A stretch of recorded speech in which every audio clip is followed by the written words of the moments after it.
Is the message of God's grace dangerous? You've probably heard that it's a license to sin.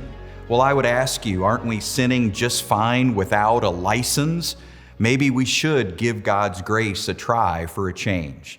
You know what I'm talking about, though. People call it cheap grace.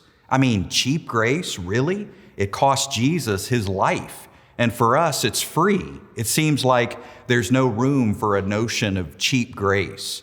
And the bottom line is the Bible really brags on God's grace. It says that we live in an abundance of God's grace, that his grace is sufficient for us, that it's good for our hearts to be strengthened by God's grace, that we can stand firm and be strong in God's grace.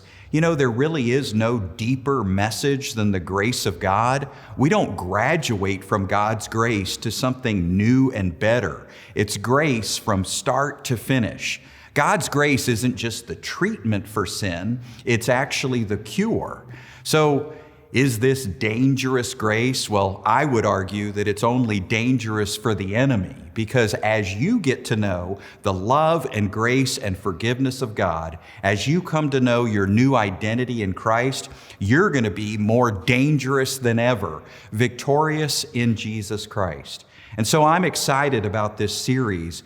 I'm inviting you to journey with me to discover the depths of God's grace. And together, I think we will realize the gospel is greater than we ever imagined.